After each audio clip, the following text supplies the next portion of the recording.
na ating pag-uusapan. Sabi ko, see you next Sunday. Ano yan? Ang patungkol sa first fruit offering. So yun ang ating paksa ngayon about the first fruits.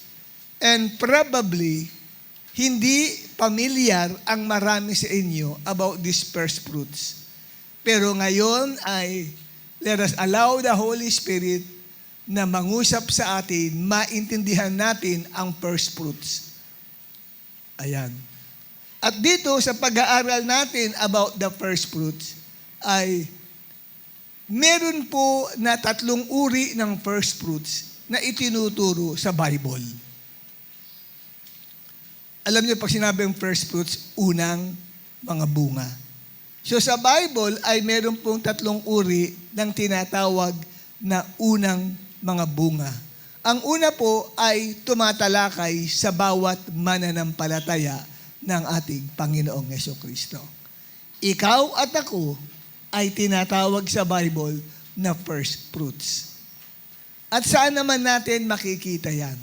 Sa Romans chapter 16, verse 5, from the English Standard Version. Ang sabi, greet also the church in their house. Greet my beloved Epenetus, who was the first convert to Christ in Asia.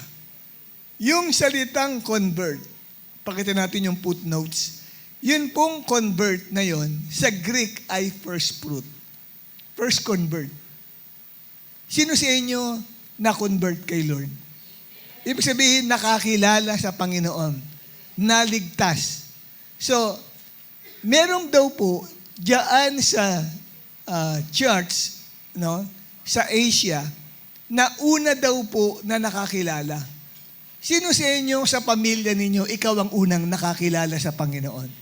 Sa mga classmates niyo, sa mga barkada mo nung araw, ikaw ang unang convert o nakakilala kay Lord. Ang tawag doon ay ikaw ay first fruit. Sa mga kapatid mo, kung 5 kayo magkakapatid, ikaw ang unang na-born again. O sa mag-asawa, ikaw ang unang nakakilala sa Panginoon. Ang tawag doon ay first fruit. Ikaw ang unang bunga. Amen? Mga kapatid? So yan po ang pagpapakilala sa bawat mananampalataya. At ganun din sa James chapter 1, verse 18. Ang sabi dito, He chose to give us birth through the word of truth. Pinili tayo para maisilang na muli sa pamamagitan ng salita ng katotohanan, that we might be a kind of first fruits of all He created. Upang tayo raw ay maging unang bunga ng lahat ng mga nilikha ng Diyos. Sa makatuwid, ang bawat kumilala kay Kristo at tinanggap si Jesus ay tinatawag na first fruits.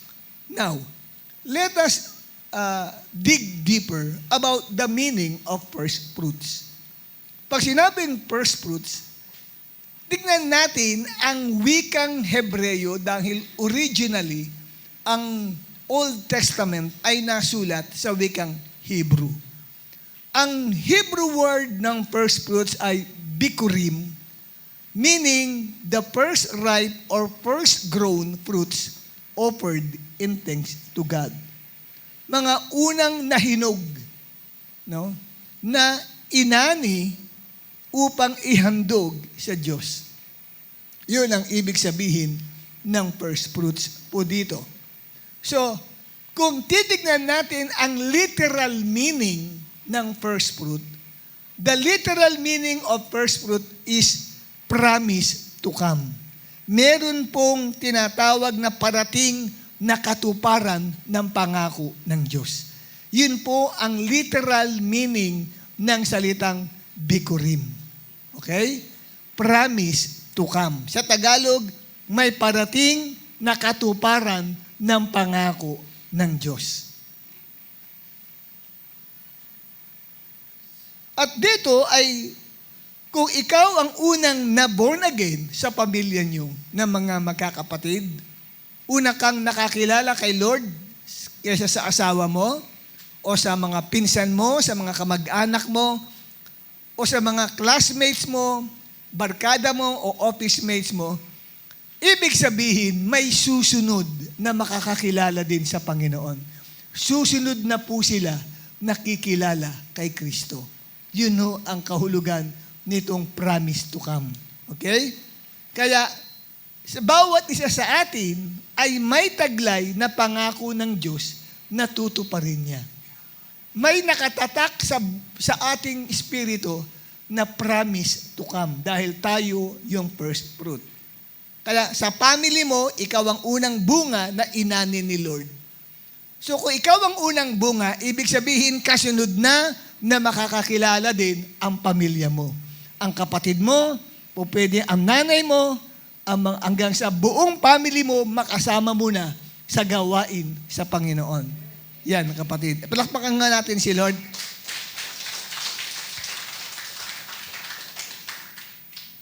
At totoo ba yan? Pinangako yan mismo ni Kristo.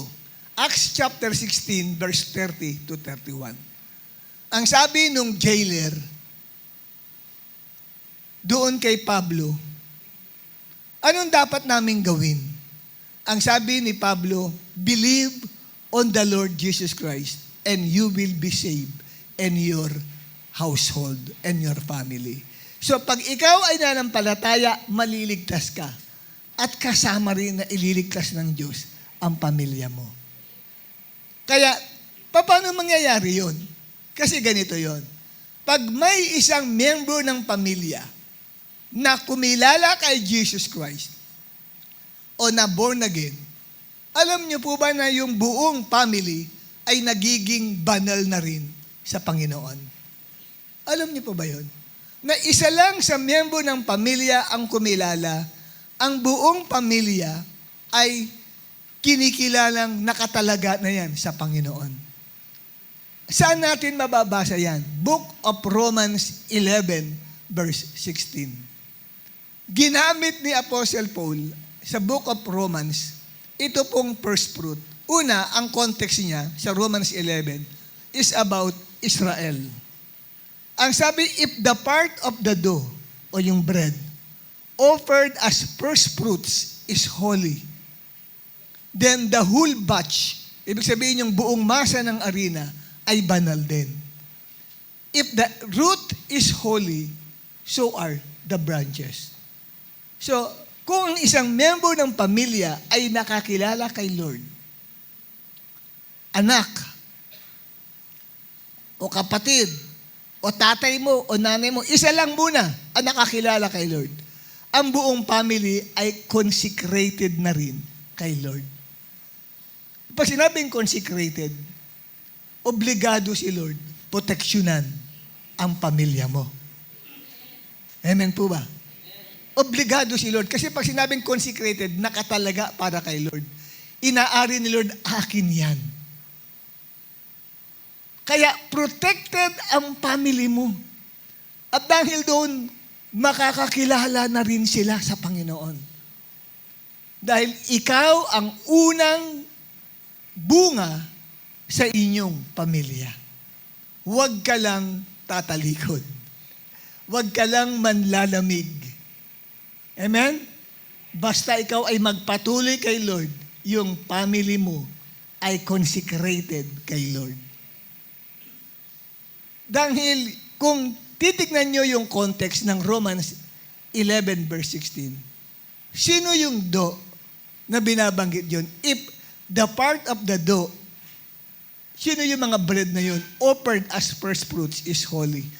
Ito po yung patriarchs ng Israel. Si Abraham, Isaac, and Jacob were the first fruits. Ang sabi, then the whole batch, yung buong masa ng arena, yung pinagkunan mula sa masa ng arena, yun yung first fruit. Ito yung pinagkunan, yung buong masa ng arena, ano yun? Patukol sa Israel. Ito na po yung kabuuan ng buong Israel ay banal din. Kaya kahit anong bagay na nagaganap sa Israel, lagi pa rin nandun ang pagsama ng Diyos. Ilang bansa na ang gumiyera dyan. Maliit na bansa. Ang lalaking bansa ang nakapaligid since then, ginigyera na sila, pero nagtatagumpay pa rin sila. Dahil dun kay Abraham, Isaac, and Jacob na mga first fruits. Kaya ikaw, ingatan mo ang iyong kalagayan sa harapan ng Diyos. Dahil sa iyo nakasalalay din ang proteksyon ng Lord sa buong pamilya mo. Kaya kung tatalikod ka, tinatanggalan mo rin ang proteksyon ng Diyos ang family mo. Kung manlalamig ka at nawawalan ka ng interest, tinatanggalan mo ng proteksyon ng Panginoon ang buong pamilya mo. Kasi maliwanag dyan na tinuturo sa atin yung first fruit. Kaya ikaw ang unang bunga. At dahil ikaw ang unang bunga, yung pinanggalingan mo ay itinuturing din na holy sa harapan ni Lord. Nandyan ba kayo, kapatid?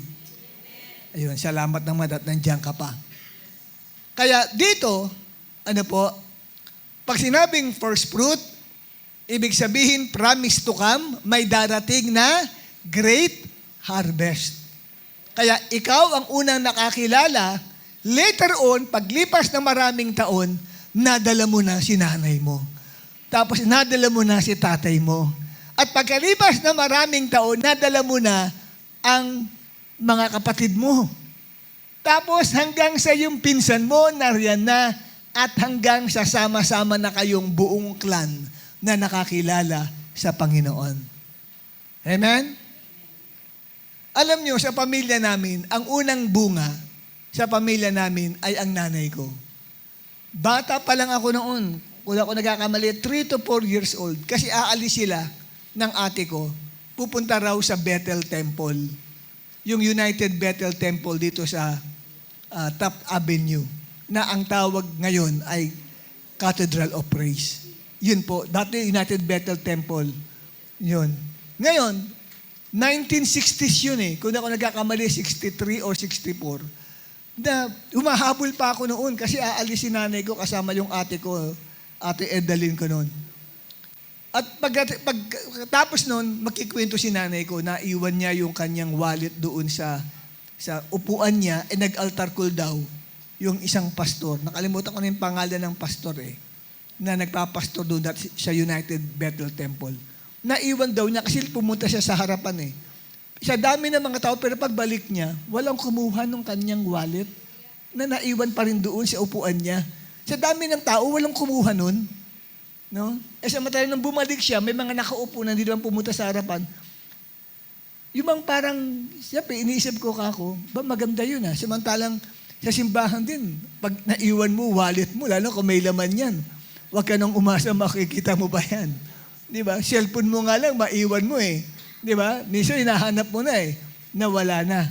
Amen po ba? Tama ba ako? Di ba? O ayaw niyo maniwala sa akin?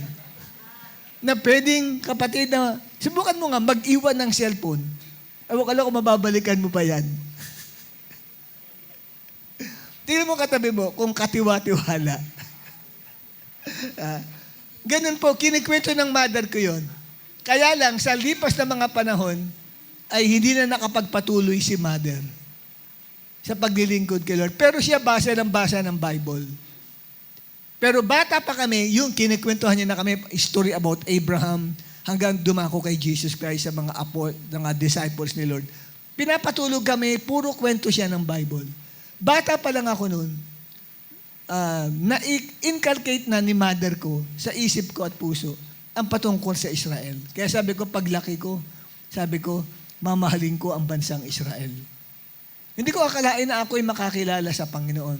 Tapos ako ang naging ikalawang harvest na yon. At nung makakilala ko kay Lord, yun pala, kasi meron ng first fruit si mother And then, bumilang ang maraming taon, ako yung unang, ako yung ikalawa na hinarvest ni Lord. At noong pag-harvest sa akin, sumunod na rin na madala ko sila, Rowena, yun, yung nanay nung nagpaawid sa atin. Tapos ang ate Edalyn ko, nadala ko na rin. Tapos sila Percival, sila Reggie B, mga kapatid ko, naisama ko rin sila sa gawain si Lord. At pati yung tatay ko, na dati noon ay kubrador ng wedding, pero ngayon ay nakalaya siya doon nung siya ay maimbitahan ko sa gawain. Ang tawag doon ay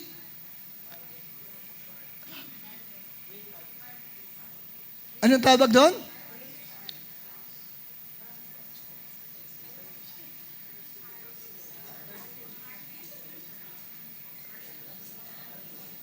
Anong tawag doon? Ako ang nanay ko ang first fruit at pagkatapos niyan, kapatid, ay may sumunod na harvest. Yun yung promise to come. Yun yung promise to come. Na merong pangako na harvest si Lord na susunod. Yun po yun. Kaya basta may isang member ng family na nagpapatuloy kay Lord, huwag ka mawala ng pag-asa na hindi mo madala si father at mother mo, hindi mo madala si asawa mo, hindi mo madala si mga anak mo. Kapatid, dadalhin ng Panginoon yan. Promise to come yan. Amen? At alam ko, marami sa inyo may mga testimony kayo. Pero hindi lang sa family mo yan. Kasama na pati kamag-anak mo ay dadaluyan ng ganong blessing o pagpapala. Anyone that is close to you ay magiging part ng promise to come sa buhay mo. Amen, mga kapatid? Yan. Ngayon, ang ikalawa po na first fruit, walang iba kundi si Jesus Christ. Siya ang ikalawang tinuturo ng Bible na unang bunga. 1 Corinthians chapter 15, verse 20. Ang sabi ni Apostle Paul, but Christ has indeed been raised from the dead, the first fruits of those who have fallen asleep. So dito, ang sabi si Christ daw po ay first fruits of those who have fallen asleep. Ano ang tinutukoy dito? Kung ilalapat natin ang definition ng first fruit, promise to come, ibig sabihin ang pagkabuhay ni Jesus Christ ay isang first fruits na may katiyakan na lahat ng nananalig kay Christ ay mabubuhay uli. Siya yung unang nabuhay na muli. Kaya nga first fruit. And then promise to come, tayo na mga sumasampalataya ay bubuhayin din. Yun po yun. Huwag niyong kalilimutan ang bagay na yan. At totoo yan. Ang mga nang matay kay Kristo ay unang bubuhayin. Kailan mangyayari iyon? Mangyayari yun sa pagbabalik ni Kristo. Unang Tesalonica 4, talatang 13 hanggang talatang 18. Ang sabi ng verse 16, ang Panginoon din ang bababang mula sa langit. May isang sigaw ng arkanghel at may tunog ng pakakak ng Diyos. At ang mga nangamatay kay Kristo ay unang bubuhayin na muli. Kung magkagayon tayong mga nangabubuhay noong panahong yun, pag dumating si Kristo, ay isasama sa mga binuhay na muli upang salubungin ang Panginoon sa hangin. Nang sa gayon ay sa Panginoon tayo magpakailanman. Sabi ng sulat ni Pablo sa unang Tesalonica 4, talatang 16 hanggang talatang 17. At pagkatapos ng mga bagay na yun, meron pang panibagong resurrection na magaganap. Ito naman, kapatid, ay yung resurrection ng mga martyrs, ng mga nangamatay kay Kristo, mga hindi tumanggap ng tatak ng Mark 6:66. Sila'y binuhay para maghari sa bundong ito sa loob ng 1,000 taon na kasama ni Kristo. Then, saka bubuhayin ang mga patay after 1,000 years upang humarap naman sa tinatawag na final judgment, the great white throne judgment. So yun po ang pagkakasunod-sunod ng pagkabuhay na mag-uli. Kaya nakita natin na ang mga nananalig kay Kristo ay bubuhayin din mula sa mga patay. Bakit? Dahil ang kahulugan ng first fruits ay may kasunod na mangyayari na malakihang pag-ani. Kaya ikaw lang, pag tinignan ka ni Lord, ang nakalsulat sa espiritu mo ay promise to come. May pangako na susunod na mangyayari sa iyo. Kasi ikaw ay first fruit. Amen? At ikalawa naman, si Christ ang ating first fruits. Unang bunga sa pagkabuhay na mag-uli mula sa mga patay. At ang ikatlong first fruits na atin pong pag-uusapan, na bibigyan natin ng mahabang panahon ngayon, ay patungkol sa pagbibigay ng parangal sa Diyos. Ang pagbibigay ng first fruit is giving honor to the Lord. Isang uri ng pananambahan sa Diyos ang pagkakaloob ng first fruits. Proverbs chapter 3 verse 9 to 10. Honor the Lord with all your health and with the first fruits of all your crops. Then your barns o kamalig o imbakan will be filled to overflowing, and your vats o lalagyan ng alak will brim over with new wine. So dito kapatid, napakahalagang sa pag-aaral naman natin ng first fruits. Meron naman tayong bibigyan ng pansin. Una tayo, tapos na yon. Ikalawa, si Christ, the first fruits. Ngayon may ikatlo na first fruits. At yung ikatlong first fruits, ito naman yung pagbibigay natin ng first para kay Lord. Para maintindihan nyo ang patungkol sa first fruits, tignan natin, yung the law, mayroong tinatawag na law of first fruits. Ang law of first fruits is the law of the first. Kaya nga first fruits. Ang binibigyang emphasis ay yung first. Amen? Yun ang binibigyan ng emphasis, ang salitang first. Ngayon, ang pagbibigay sa Diyos ng first fruit ay paglalagay sa Diyos ng una sa lahat sa ating buhay. Giving of first fruit is placing God as first place in our lives. Why? Because God demands to be first. Bakit may first fruit? Kasi God demands to be first. Ito ang naisin ng Diyos, siya dapat ang laging una. Sa Exodus lang, example natin, Exodus chapter 20 verse 3, sabi ng Diyos, huwag kayong magkakaroon ng ibang Diyos liban sa akin. Ako lang. Yun ang sabi ni Lord. Ako lang. I am the first. Wala nang ang second, wala nang third, wala nang fourth. Siya lang. At sumunod, Matthew 6:33. Lahat ng uri ng first ay dapat ibigay mo sa Diyos. That is the law of the first fruit. Lahat ng bagay na una, dapat ibinibigay kay Lord because God demands first. Yun ang law of the first fruit. Ang sabi ng Matthew 6:33, but seek first His kingdom and His righteousness, and all these things will be given to you as well. So, unahin daw natin ang kaharian ng Diyos o yung paghahari ng Diyos at ang katuwiran ng Diyos. Dapat una po ang Diyos sa lahat ng bagay. Amen, mga kapatid. Amen ba kayo dyan? Ngayon,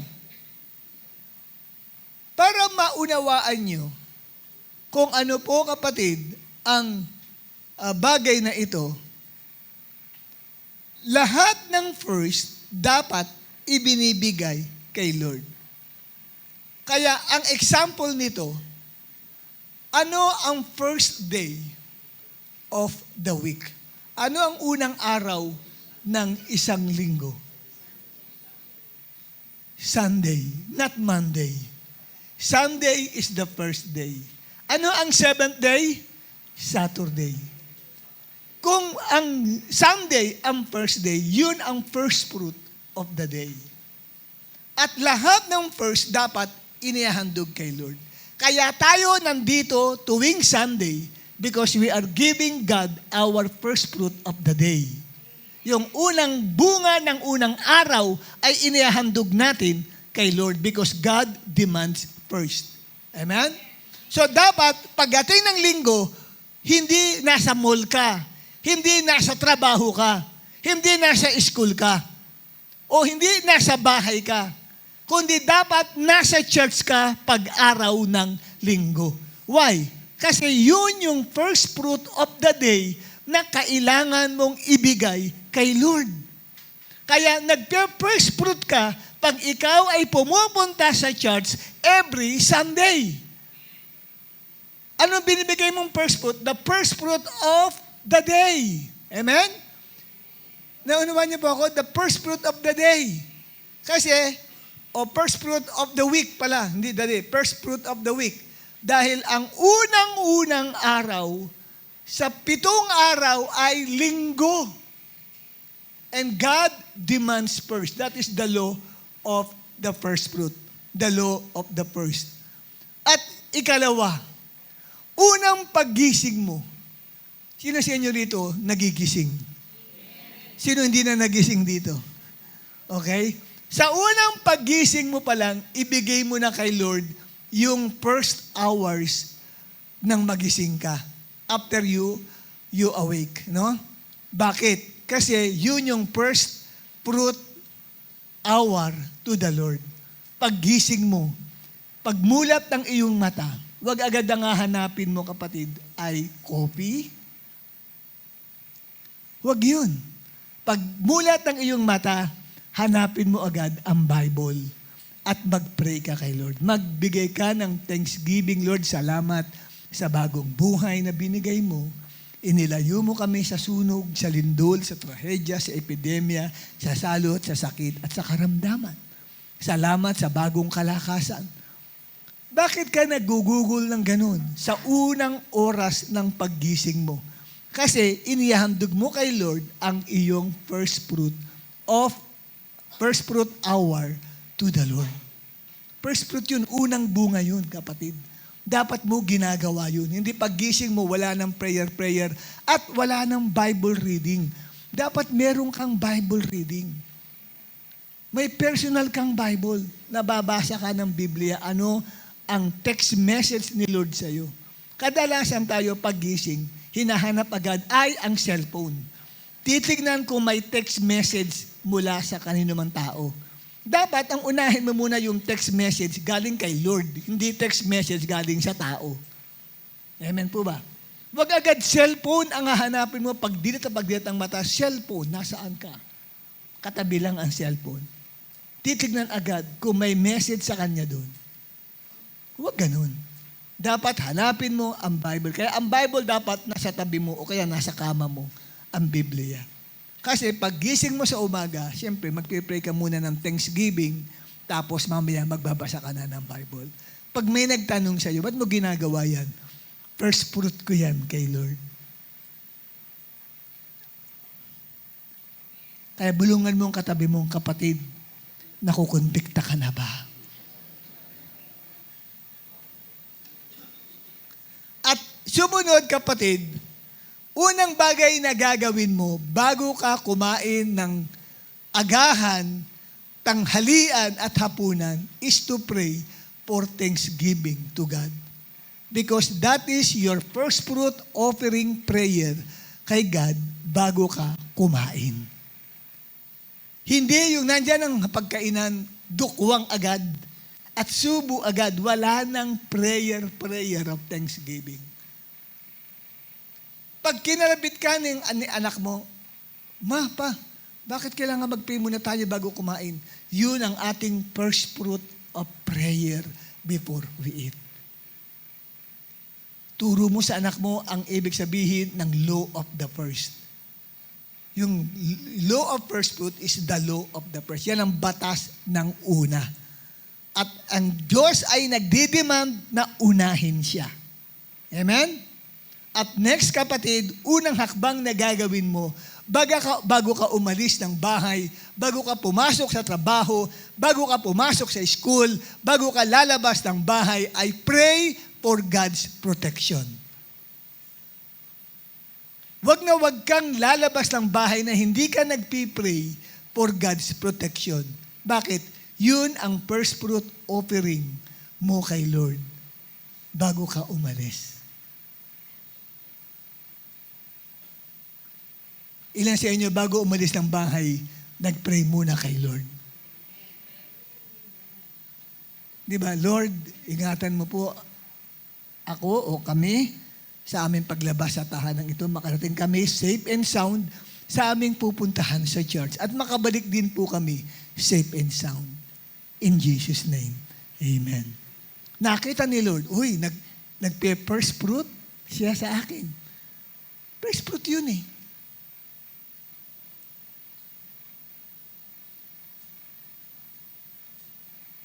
At hindi lamang yun. Hindi lamang sa law of the first, no, na kinuha natin sa law of the first fruit, kundi hindi lamang God demands first, but also God demands the best. Saan nakuha yun? Sa salitang first. Ang Hebrew ng first ay rosh. Means head, ulo, best, beginning, superior, or dominion. Yun ang kahulugan ng rosh, o first, ang kahulugan.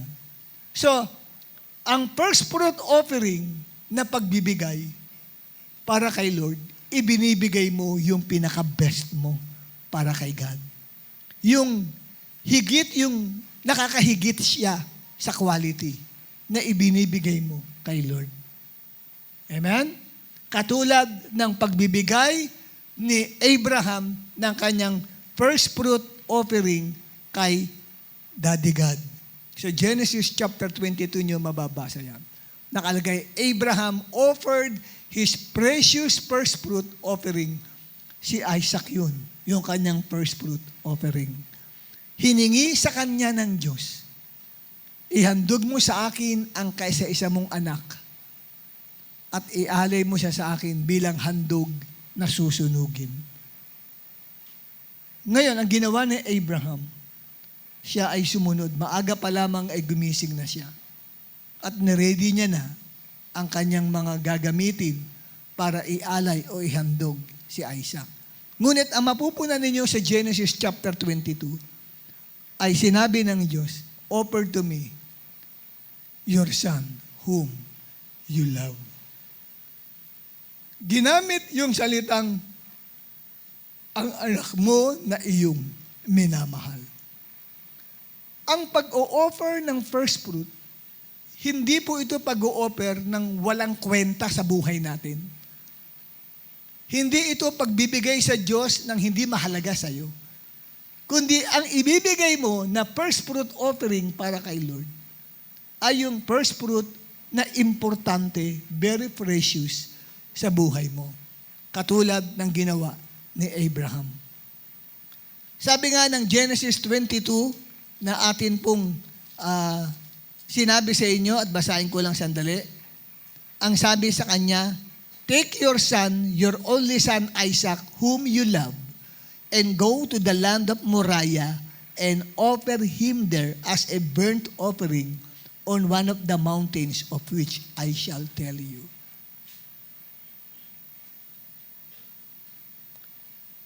Grabe. Hindi simple ang gagawin niyang pag-offer kay Isaac. Dahil, ang sabi, ihahandog niya ito bilang handog na susunugin. Sa pag-o-offer sa handog na hayop, hindi po ito ino-offer na buhay. Kinakatay po muna ito. So, ibig sabihin, kakatayin niya muna si Isaac. Papatayin niya. At sa kanya ngayon, ihahandog, susunugin niya pag napatay na niya. So, willing siyang gawin yung ganong bagay. Ang tawag doon ay paghahandog niya ng best. At alam niyo po ba kung ano ang nangyari doon? Sa action na yun na ginawa ni Abraham, bagamat hindi natuloy, dahil sabi ng Diyos, huwag mong pagbuhatan ang bata. Dahil napatunayan ko ngayon kung gaano mo ako kamahal, sabi ng Panginoon. At kaya sa pagpapala ay pagpapalain kita. At sa pagpaparami ay pararamihin kita. So, dito nakita natin, pag nag-offer ka ng best first fruit offering mo kay Lord, kahit patay ka na, hindi pa rin makakalimutan ang mga bagay na ginawa mo. Ito mo si Abraham. Yung first fruit offering niya, yun kapatid ay naging isang alaala upang kilalanin siya maging ng mga Muslims bilang father ng mga Muslims. At maging ng mga Jews bilang father ng mga Hudyo. At maging ng mga Christians bilang father of the faith. At ang Israel, kasi alam natin, ang Israel ay nanggaling kay Isaac. Galing dun sa first fruit na inoffer ni Abraham. Kaya kahit anong gawin na masama sa Israel, nananaig pa rin ang Israel. Andun pa rin yung biyaya ng Diyos sa Israel. Dahil po sa may nag-offer ng first fruit. At yung handog na yun, kapatid, ay walang iba kundi si Isaac.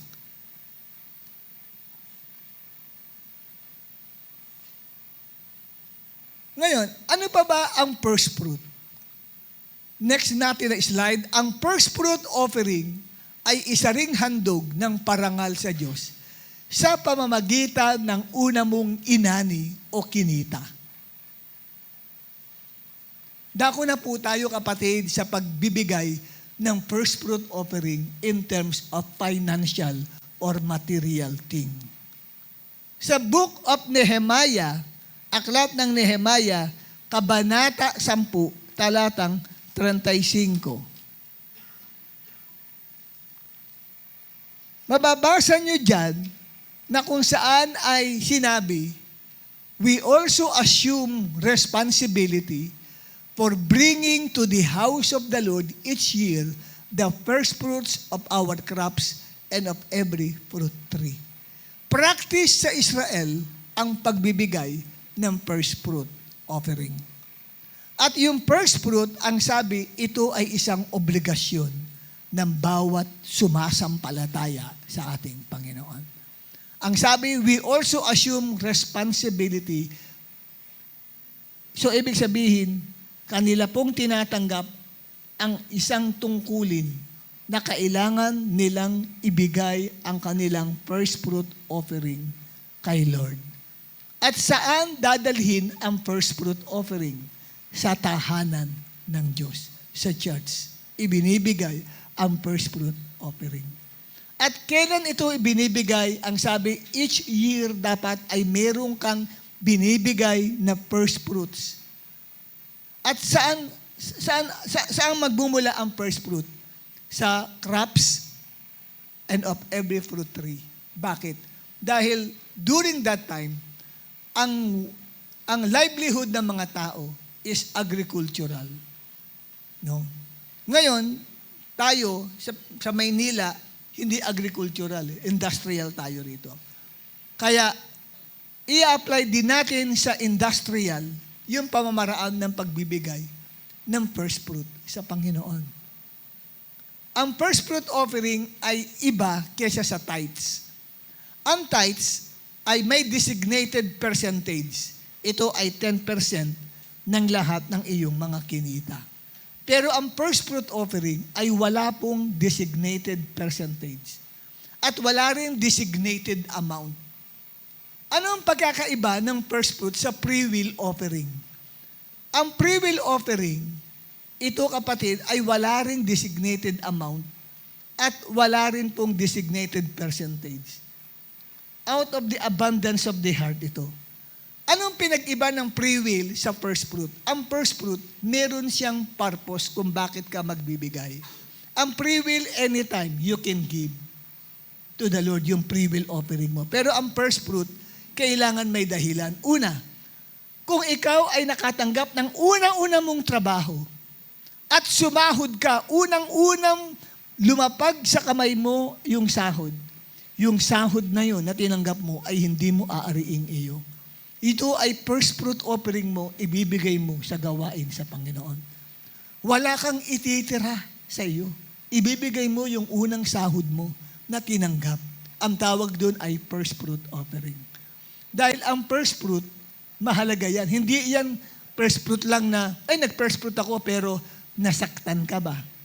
Nasugatan ba ang puso mo? O sobra-sobra lang sa iyo yung first fruit mo? Hindi first fruit yun. Free will offering yung ginawa mo. Ang first fruit offering, una, kapatid, nagkaroon ng unang increase sa salary mo. Dati tumatanggap ka ng 30,000, na-increase na naging 40. So may 10,000, kapatid, na tatanggapin ka sa buwang ito ng increase. Ngunit magsasacrifice ka kasi in honor to the Lord, ibibigay mo yung first fruit offering, nakabalot pa, may first fruit offering to the Lord, first increase of my salary, 10,000. Ibibigay mo yan sa church. Yun po ang first fruit offering. Ang free will offering, walang ganon. Amen? Walang ganon. Ang free will offering, anytime, any Sunday na maisipan mo magbigay kung magkano, ikaw, yun, bigay mo. Pero ang first fruit, hindi po. Mamimili ka unang buwan ng taon. Uy, January. Yung una mong matatanggap sa unang araw ng unang buwan ng taon ay hindi mo aariing iyo. Ito ay pantanim mo sa Panginoon as your first fruit offering. Ganun po yun. Tahimik kayo lahat. Iba po yung 10% na tithes. At ang pagkakaiba naman ng tithes dito sa first fruit offering, sa tithes, kailangan mo nang nag-harvest ka. Saka mo tatanggalin ang 10%. Dito sa first fruit, wala ka pang hina-harvest. Wala ka pang tinatanggap. Nauna nang nagbibigay ka ng first fruit offering. Kaya nang ginawa natin ng Jewish New Year, unang buwan sa Israel yon. Yun talaga pagbibigay ng first fruit yun. Di ba? Kada month, birth month nyo, nilagay dito sa basket at lalapit ka. Wala ka pang hina-harvest from the month of September, pero equivalent nun ay month of Tishri sa Israel up to next year. Isang taon yun. Wala pang hina-harvest, binibigay mo na yung first fruit. Pero wag ka magbibigay ng first fruit, 500, 1,000. Maliit yun. Ang first fruit, kapatid, best yun. Grabe yun. Matindi yun. Yung first fruit na yun. No? Ika nga, kung maaari ay maririndi ka. Kasi first fruit offering siya eh. Ino-honor mo si Lord sa ganung first fruit. At napakahalaga po nun. Hindi yun, tsaka yun pinapaghandaan mo yun. Pag darating na ang Jewish New Year, no? At mag-first fruit offering, pinapaghandaan mo siya. Pinag-iipunan mo siya. Kasi wala ka pa namang harvest, pero ibibigay mo na siya. Ganon. Ako, nagbigay ako ng first fruit, pwede ko sasabihin ko magkano ang binigay ko. Pero yung binigay ko ang first fruit na yun, talagang nasugatan ang puso ko, matindi doon. Umiyak ako doon, kaya lang kinakailangan kong ibigay. Kasi God demands first and God demands best. That is the law of first fruit. Best na ba yan? Mari na isip mo, ito ipe-first fruit ko. Ang tanong, best na ba yan? Sa iyo, best, pero sa Diyos kaya? Best kaya yan kay Lord? Kasi iba yung best sa atin eh. Tatanungin mo muna, Lord, ito tingin ko best, pero tinatanong kita, Lord, best na ba itong bibigay ko? Pag nangusap si Lord, hindi pa best yan, dagdagan mo. Ako po, Lord, dadagdagan ko pa. Okay na ba ito, Lord? Kulang pa. Agad sa umiyak, Lord, paano na? Kasi nga, ang pagbibigay ng first fruit ay pagbibigay ng tiwala sa Diyos. Yun ang first fruit. No? Pagbibigay mo ng pagtitiwala sa Panginoon. Okay? Nandiyan pa ba kayo? Kaya yung pagbibigay mo ng amount ng first fruit, it should have value to you. Hindi po, wala pong dinideklara kung magkano to eh. But it should have value to you.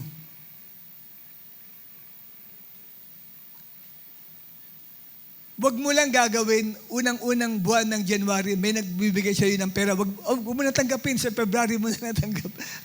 February mo na ibigay kasi sayang yan. Ay, kapatid, mali po yung ganung puso mo. Kasi alam mo, hindi sa February mo na lang ibigay yan. Dahil February 2nd month na yun, hindi na may first fruit. Di ba? Yun po yun. Wag naman ganun, kapatid. Tingnan natin. Next slide natin. Ang first fruit ay pagbibigay. Ito mahalagang bagay ito. Ang first fruit ay pagbibigay ng karapatan sa Diyos na ingatan niya ang mga pinagkukunan mo ng first fruit at pangsarili mong pangangailangan.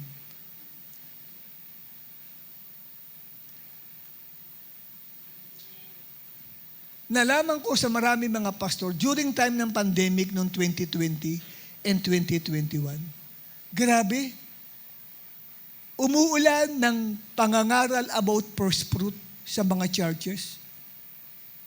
Nalaman ko ito sa mga kapastoran. Bakit? Kasi kinakailangan ang proteksyon sa family. Kinakailangan ng proteksyon, kapatid, sa health ng bawat isa. Proteksyon sa mga trabaho. Proteksyon sa iba't iba.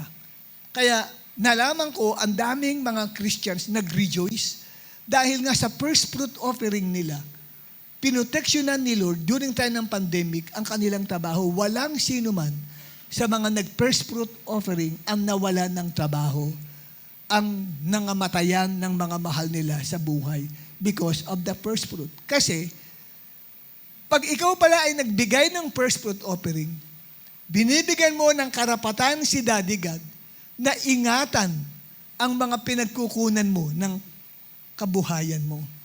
Iingatan niya lahat, pati pamilya mo ay iingatan. Bakit?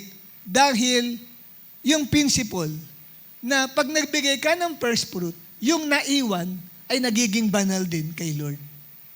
Banal ang first fruit, yung naiwan ng first fruit na binigay mo, nagiging banal. Kaya, God is obligated to protect lahat ng bagay na meron ka. Ang first fruit ay ibinibigay bago ka pa umani. Okay?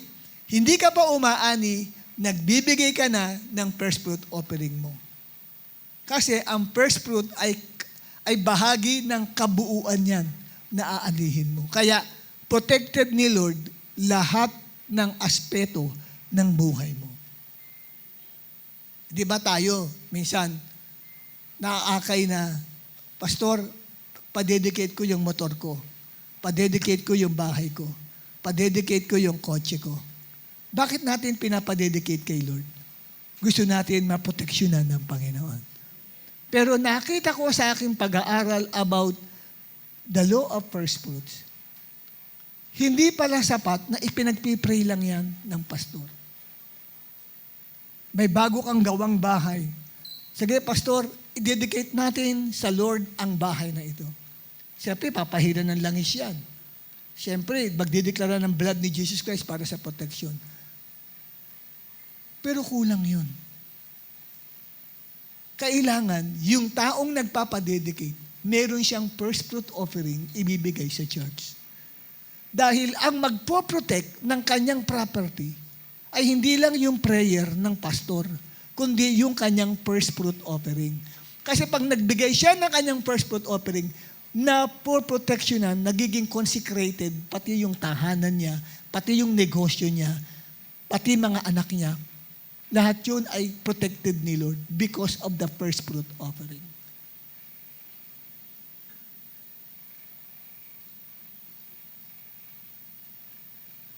Kaya nga, may mga pastor na nagkwento sa akin, nagpa-dedicate ng kanilang kotse. Pinag-pray niya, tapos mamaya inabot sa treasurer sa church ang 200,000 as first fruit noong tao. O, tingnan niyo. Hindi yung basta nagpapa-dedicate lang at okay na. Dapat may first fruit offering ka kasi yun yung magko-consecrate. Kasi ano mga bagay importante sa atin, di ba? Gusto natin maproteksyonan ni Lord. O, edi, gusto mong maproteksyonan ni Lord, pati trabaho mo, pati pinagkakakitaan mo, di magbigay ka ng first fruit offering kay Lord. Kaya lang, best tong ibibigay mo. Huwag ka magbibigay ng first fruit offering 10 piso. Ang tanong, best ba yan kay Lord? Kung gusto mo magbigay ng first fruit offering, yung alam mong best, may value sa'yo. Napakahalagang bagay nun, kapatid. Kaya ano ang sabi diyan? Ang ibinigay mong first fruit ay banal. Kaya banal din sa Diyos ang mga darating na harvest pa sa iyo. Ibig sabihin, eto, makinig ka. Pag nagbigay ka ng first fruit offering, hindi mauudlot ang anumang pag-unlad ng negosyo mo.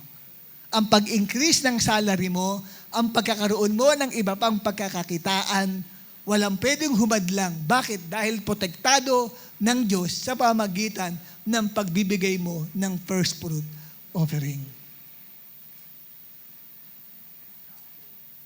Kaya napoproteksyonan ka sa pamagitan ng iyong first fruit offering. Yan po ang turo patungkol po sa first fruit offering. Ngayon, to convince you more further, what are the promise of God if we give our first fruit offering? Ano ang mga pangako ng Diyos? Kung tayo ay magbibigay ng ating first fruit offering, number 1 is promise of blessing will rest in your household or family or descendants. Anong talata? Ezekiel 44 verse 30. Kung gusto mo kapatid, ang pagpapala ay mag-stay sa tahanan nyo. Gusto nyo, ilan dito gusto natin ang mag-stay ang blessing ni Lord sa ating pamilya? Ayan. Basahin natin ang Ezekiel 44:30. Tumayo lahat. Tumayo lahat tayo. Basahin natin Ezekiel 44 verse 30. 1, 2, 3. Dahan-dahan lang ha. 1, 2, 3. The best.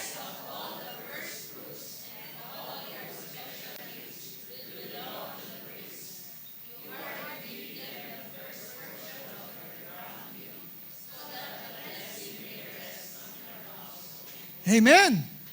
O, makakaupo na po kayo lahat mga kapatid. Ang first fruit, best nga yung binibigay mo, sabi diyan.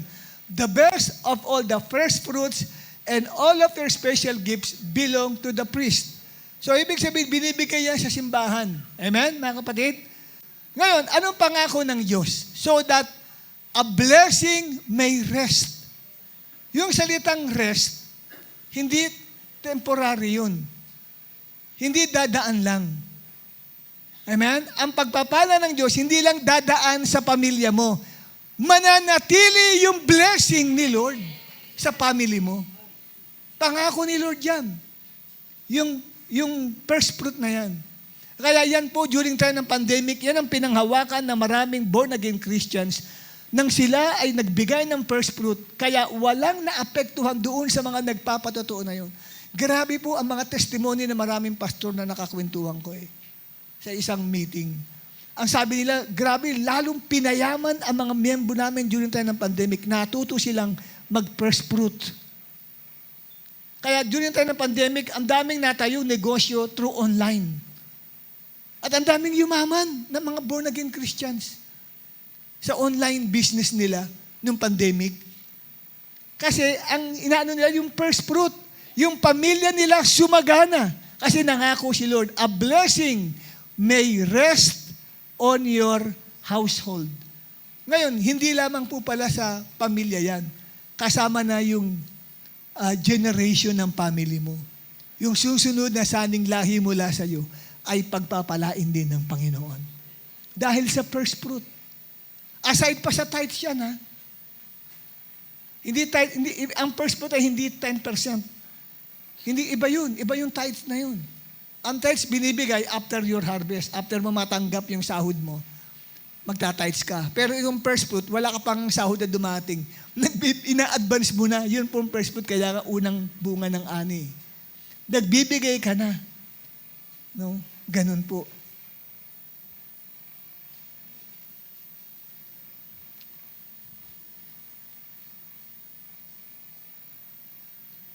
At ang ikalawa na pangako ng Diyos is the promise of plenty.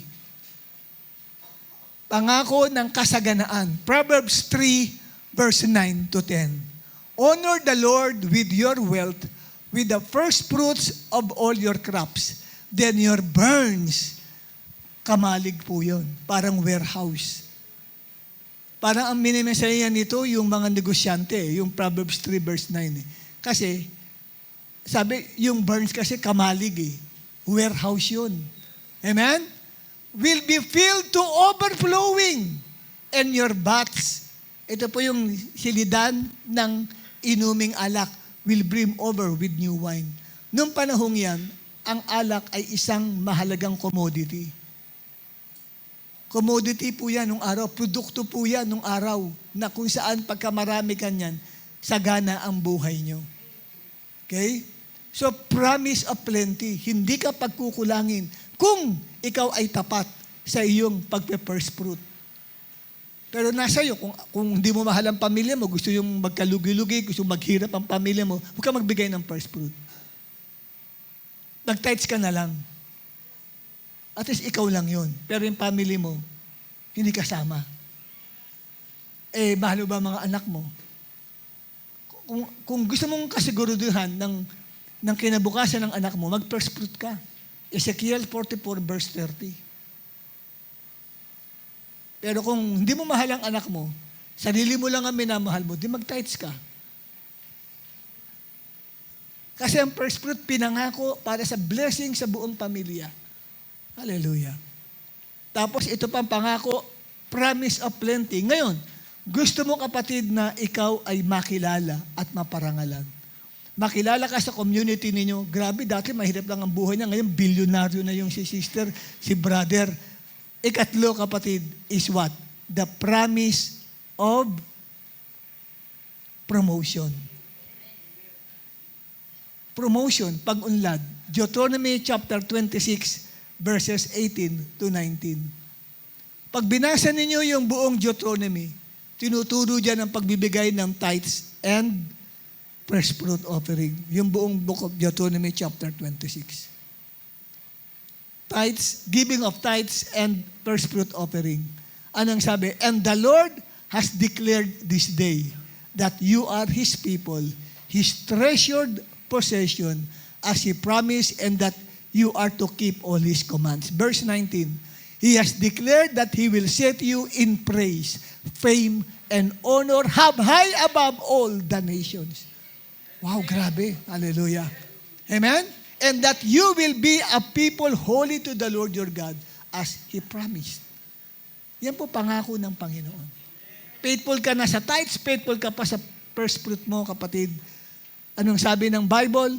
God will set you in praise, in fame, and honor high above all the people. Yung nation's people yan. Above all the people. Hallelujah. Pangako ni Lord yan. Kung ayaw mo ng ganyang pangako, nasa sa iyo po yan. Kung ayaw mong paniwalaan yan, ikaw rin na mawawalan, hindi kami. Ang tungkulin lang namin ay mangaral sa inyo ng katotohanan about the first fruits. Amen, kapatid.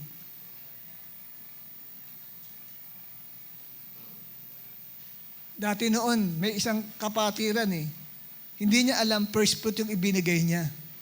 Kasi month of, ano pa lang ata yun, Jewish New Year, nagbigay siya sa akin ng, bigay ko raw sa treasurer, na isang tithes envelope, na nakapaloob doon, ay 24,000, 12,000.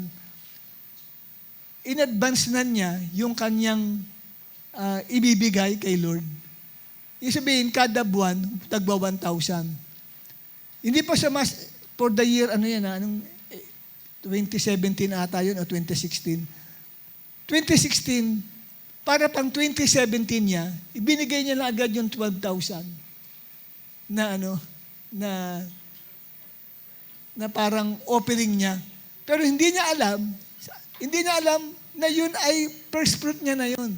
Tapos may isa rin kapatiran, 60,000 naman. Pinadala sa akin para ibigay ko sa treasurer, 60,000. Advance yun from January, for year 2018 nata yun For the year 2018, nagbigay siya ng 60,000 for that whole year. Kasi ganun ang first fruit advance yun. Binibigay mo yun in advance. Wala pa nga yung harvest, nagbibigay ka na. At nabalitaan ko na lang, nang dumaan ako sa Domingo Santiago, pinagpala ng Panginoon yung kanyang tindahan. Binless ng Lord sila. Pinagpala ng Panginoon. Kasi nga, marunong mag-first fruit. Kaya minsan, nagtatayo ng negosyo, hindi ko nakiklik kasi hindi marunong ang principle ng first fruit. Walang knowledge about the principle of first fruit. Kailangan may knowledge ka about the principle of first fruit para i-bless ka lalo ni Lord. Amen, kapatid? Para pagpalain ni Lord lalo ang buhay mo. Amen? Nandyan ba kayo? May naunawaan ka ba?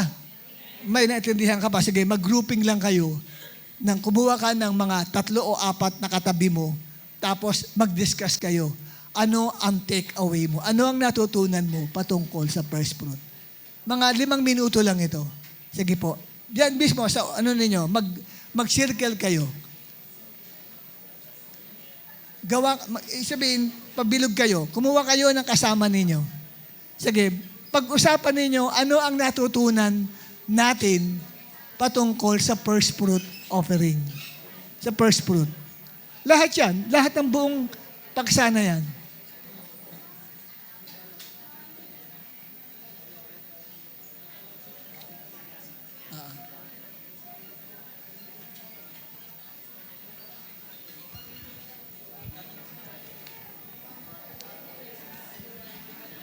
Yun ang unang tanong. Ano natutunan mo? Ikalawa, ano sa blessing ang nag-rhema o naging buhay sa'yo? Sa 3 blessing na yon ni Lord. Yung blessing ng first fruit, pag ginawa mo ito, ano sa 3 na yon na pinangako ni Lord, yung mas gusto mong maranasan? Una, promise ng blessing sa pamilya mo. Ikalawa, promise of plenty. Ikatlo, promise of promotion. Isa lang doon sa 3. Alam natin, gusto natin 3, pero isa lang doon. Paliwanag mo. Okay, sige. Mag-discuss kayo.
Paikot po yan, ha? Yung pag-share niya, paikot yan. Mga tagi-1 minuto lang, bibigyan ng pagkakataon mag-share.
Last 1 minute na lang po ang inyo pong pag-uusap, kaya bilisan lang po.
Okay, last 10 seconds. 9, 8, 7, 6, 5, 4, 3, 2, 1, 0. O, stop na po ang ating sharing. Okay. So, sa pagbibigay ng first fruit, yung first fruit na pagbibigay natin ng oras, ginagawa na po ba natin yon? Pagbibigay ng oras ng first fruit. Ikalawa, pagbibigay ng araw ng first fruit, Sunday, nakapag ngayon, araw na ito ay nakapag first fruit offering tayo kay Lord sa pamagitan ng pagdalo ng linggo dahil ito ay first fruit day. Amen? The first day of the week. Ngayon, yung first fruit na money, yun yung aking tinatanong sa inyo kung nagagawa niyo ba yan patungkol sa financial. Kasi patungkol sa oras, paggising sa umaga, nakakapag-first fruit ka na. Bago ka umalis, nagpipray. Di ba? Bago kumain, nagpipray. Nagpi-first fruit ka kay Lord dun eh. First fruit of hours and then first fruit of the day. Pero yung first fruit ng finances, yun ang iyong hingin sa Lord. Bigyan ka ng faith kasi faith ang kailangan dyan. Kung mahina ang faith mo, hindi mo magagawa mag-first fruit. Sayang yung blessing na pinangako, 3 eh. Ano yun? Ikaw unang blessing?